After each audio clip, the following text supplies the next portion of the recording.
Assalamualaikum warahmatullahi wabarakatuh. My name is Devi, NIM 1911 628. Oke, baiklah, saya akan membacakan pidato tugas UAS. Mr. O'Connor, it's a great can to represent Canada here today as we celebrate the 5th anniversary of the United Nations during this general debate. Canada has always been among the strongest supporters of United Nations, not only in word, but also in fact. 1945, we were. Through Canadian Minister of Foreign Affairs Mackenzie King, an original signatory of the United Nations Charter. Ambassador John Humphreys helped in the 1914 United Nations Universal Declaration of Human Rights. Successive Canadian ambassadors to the United Nations have distinguished themselves in the scope of the organization, as have countless Canadian negotiators in handle ranging from disarmament to trade to development. In addition, Lester B.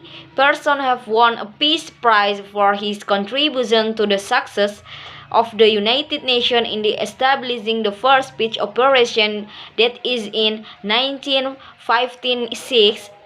All these Canadians had a uniting purpose: to promote the progress in Congress, the United Nations Charter, which enshrines the commitment of the people of the United Nations to the mission of humanity. Of course, there have been criticisms of the organization. Many are legitimate and require clear clarification. However, that the International United Nations remains committed to the goals of the Charter and to the United Nations as the primary instrument for global problem in the world. The United Nations deserves our continued support. If we look at the back of just the last few years, the United Nations has concluded peacekeeping operations in Cambodia, Mozambique, and Haiti. Thanks to the United Nations, in this decade alone, 5 million children will grow up normally.